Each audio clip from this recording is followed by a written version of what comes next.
What the heck happened today? The president negotiates a ceasefire in the trade war with China. The averages explode higher in the morning, and then they gradually give up much of their gains. Dow ultimately closing up 117 points, S&P rising 0.77%, still, by the way, closing at an all-time high, and the Nasdaq advancing 1.06%. How is it we could rally so hard, much better than those closing figures, on generally good news, and then lose our momentum? At one point, we were flatlining before advancing at the final hour of the day.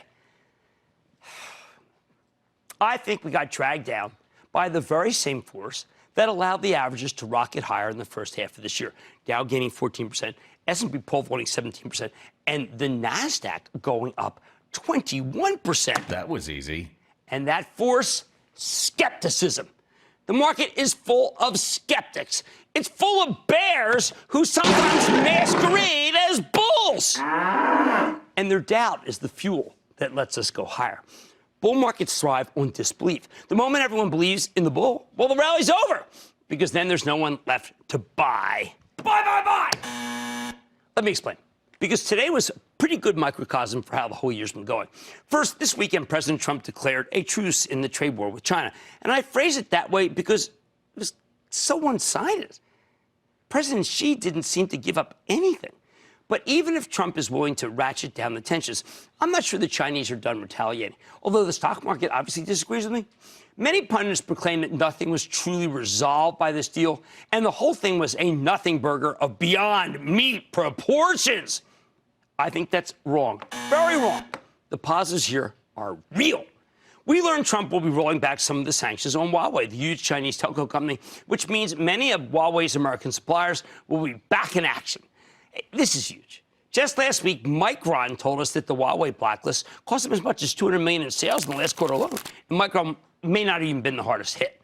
I mean, I think Western Digital, Qorvo, Broadcom, Skyworks, they all had gotten pulverized by this blockage of orders to Huawei. Now, if you ask me about White House's attitude toward Huawei going to the summit, I would have told you that Trump administration was committed to putting these guys out of business. They view this company as a stooge of the Chinese government.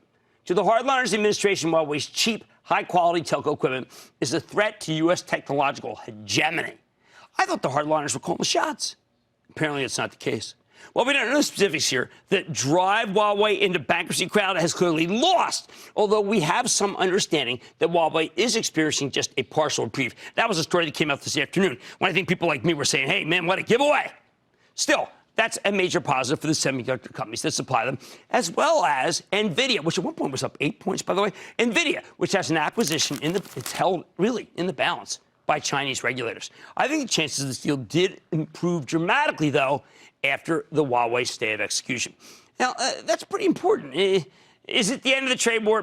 No. But it's absurd to act like the ceasefire on the semiconductor front doesn't matter. Don't miss a second of Mad Money. Follow @Jim Cramer on Twitter. Have a question? Tweet Cramer. #MadTweets. Send Jim an email to madmoney@cnbc.com or give us a call at 1-800-743-CNBC. Miss something? Head to madmoney.cnbc.com.